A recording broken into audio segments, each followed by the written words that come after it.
ایک بتا دوں کہ لاکھوں لوگوں نے فائدہ لیا ہے. اور آج بھی میں کہتا ہوں 4 کے عوام کو, ہم 4 کے عوام چور نہیں ہیں. یہاں پہ ایک فیملی ہے جس نے 40 سال اقتدار کیا ہے, اس نے میرے 4 کے معززین کو, پٹھانوں کو, غیرت مند لوگوں کو چور بنایا کہ بل نہ دو کونڈا لگا دو. آج میں نے کہا کہ نہیں, بل بھی دیں گے, میٹر بھی لگائیں گے, اور ہم جو ہے کنڈا کلچر ختم کریں گے. یہی اس چیز ہے جو کہ آج اگر کوئی آدمی کہتا ہے کہ یہ چیز یہ ختم ہو چکے, بالکل نہیں. میں سمجھتا ہوں کہ اس وقت میں پاور اسٹینڈنگ کمیٹی کا ممبر ہوں.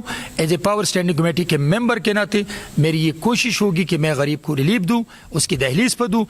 دیکھیں, یہ جو معاوضہ ہے یہ ہمارا گھر ہے, اس کو مضبوط کرنا اور اس مضبوط گھر سے عوام کو فائدہ دینا یہ ہم سب کا فرض ہے. یہ نہیں ہے کہ ہم کنڈا لگائیں, بجلی کی چوری کریں اور بل نہ دیں. ہم چاہتے ہیں کہ وابڈا ظلم نہ کرے, وابڈا عوام کو اپنا حق دے دے اور عوام وابڈا کو اپنا حق دے دے. جب ادارہ مضبوط ہو عوام مضبوط ہوں گے, جب عوام مضبوط ہو تو ادارہ مضبوط ہوں گے. جہاں تک ادارے میں ڈی او, ایکس این اور امپلائیز کا تعلق ہے, یہ بھی رسپیکٹیبل لوگ ہیں.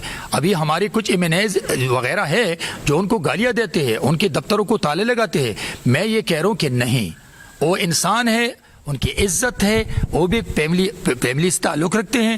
اگر وہ غلط کرتے تو ان کو سمجھانا پڑے گا, لیکن میرے پاس یہ اتھارٹی نہیں ہے کہ میں کسی ڈی او ایکس این کو گالی دے دوں. اور جو ایم این ایز گالی دیتے ہیں, میں نے کہا کہ اگر آپ نے تالا لگایا میں آپ کا ہاتھ کاٹ دوں گا.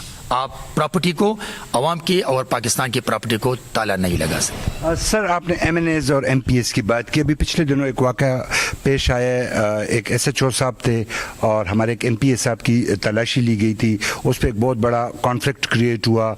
کچھ لوگ کہتے ہیں کہ ایس ایچ او کی زیادتی ہے, کچھ کہتے ہیں کہ ایم پی اے صاحب کی زیادتی ہے. تو سر اگر دیکھیں, ان کا, آپ لوگوں کا کام, یا M P As M N As کا کام لیجسلیشن ہے, پولیس اور ڈی سی اے سی کا کام امپلیمنٹیشن ہے, اور جو بنتا ہے قانون وہ عوام کے لیے بنتا ہے. تو سر ود ڈیو رسپیکٹ, معافی کے ساتھ, نہ سر آپ لوگ فالو کرتے ہیں جو بناتے ہیں, نہ سر وہ کرتے جو امپلیمنٹ کرتے ہیں, اور نہ سر عوام مانتی ہے قانون کو. تو سر آپ اس جو پچھلے عرصے یہ ٹسل چل رہا ہے, اس کے لیے آپ کیا دیکھتے ہیں کہ یہ اس کا کچھ حل نکلے گا, یا یہ صرف ایک ایم این اے کے لیے, اگر کسی غریب کے ساتھ پولیس اس طرح کرتی ہے تو پھر بھی اس پہ ایکشن لیا جائے گا؟ دیکھیے ایک بات یہ ہے کہ ہم رول ماڈل ہے. ہمیں چاہیے کہ اگر ہم معاشرے کو یہ کہتے کہ میں سینیٹر ہوں, میں ایم این اے ہوں, میں ایم پی اے ہوں, تو میرا رول بھی ایسا ہونا چاہیے کہ عوام مجھے فالو کرے. اگر میں ہاسپٹل جاتا ہوں یا میں کسی آفس جاتا ہوں اور میں یہ کہوں کہ قطار لگی ہے, لیکن میں سب سے پہلے کمرے کے اندر جاؤں, تو I can't bear the situations. Believe me, میں نہیں کرتا ہوں. مجھے آج بھی میں آپ کو ایک قصہ سنا دوں کہ میرے دانت میں تکلیف تھی, تو مجھے کسی نے کہا کہ وہاں پر پشاور ہاسپٹل میں آپ کا وی آئی پی ڈیسک ہے. میں نے کہا یار چھوڑ دو, میں وی آئی پی نہیں ہوں, میں تنگی سے تعلق رکھتا ہوں, اور تنگی کے ہاسپٹل میں تنگی کے ڈاکٹرز پہ یہ بلیو کرتا ہوں. تو اگر وہ میرا علاج کرے تو اچھا لگے گا, اور یہ ایک اچھا میسج چلے جائے گا کہ تنگی ہاسپٹل میں, بیرمن تنگی کا جب کرونا ہوا تو تنگی ہاسپٹل میں ایڈمٹ تھا, آج وہ دانت کے تکلیف ہے وہ تنگی ہاسپٹل آ گیا. اور میں ہمیشہ تنگی ہسپتال کے ڈاکٹرز کو, کچھ ڈاکٹرز ہیں کہ وہ زیادتی کرتے ہیں, لیکن میجورٹی ڈاکٹرز ہیں وہ اچھا کام کرتے ہیں, لیکن ان کو وہ وسائل ہم نے نہیں دی ہے جو عوام کو ریلیف دے. ہمارا بلڈ بینک نہیں ہے, ہمارے ایکس رے پلانٹ نہیں ہے, ہمارے جو سیٹ اسکین مشین ہے وہ نہیں ہے, ہمارے میڈیسن نہیں ہے. تو ابھی اگر میں ایم ایس صاحب سے یا ڈاکٹروں سے رول کنسٹرکٹر رول مانگتا ہوں کہ آپ نے کیا ڈیلیور کیا, تو ان کے ہاسپٹل میں کیا ہے. ابھی پی ٹی آئی کے میں نے کہتے کہ میں ہاسپٹل کا وزٹ کرتا ہوں. آپ کو کس نے حق دیا وزٹ کریں؟ آپ اسپتال میں دیکھ لیں, وزٹ نہ کریں. آپ دیکھیں جن چیز کی گیپس اور ڈیفیشنسیز ہیں ان کو پورا کریں. آٹومیٹکلی ایک میسج چلا جائے گا کہ تنگی کا اسپتال اچھا ہے. تو میں یہ سمجھ رہا ہوں کہ پارلیمنٹیرینس کو رول ماڈل بننا چاہیے. جہاں تک آپ کا سوال ہے کہ غریب کے ساتھ کچھ ہو جائے تو اس کے ساتھ کیا ہوگا, میں یہی کہہ رہا ہوں کہ قانون سازی ایسی ہو جس پہ امپلیمنٹیشن ہو.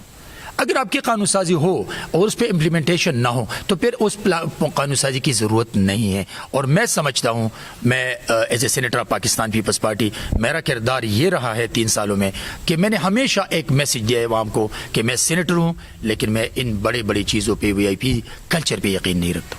یہ تھے ہمارے ساتھ بارمان خان تنگی جنہوں نے ہمیں بہت مطلب جس کو کہتے ہیں نا تھوڑے ٹائم میں سب کچھ سمجھا دیا، اور جیسے انہوں نے کہا کہ ہمیں سب سے پہلے ہم اس پہ فالو کریں گے آئین کو، جیسے قانون سازی کرتے ہیں، پھر جو امپلیمنٹ کرتے ہیں پولیس اور انتظامیہ، اور پھر عوام. تو اسی طرح سے یہ گلستان کا کاروان چلتا رہے گا، اور ہمارے ساتھ جڑی رہیے. ہمارا پیج جواد خان تنگی دیکھے اور ہم کو فیڈ بیک دیتے رہیں. Thank you very much sir. Thank you.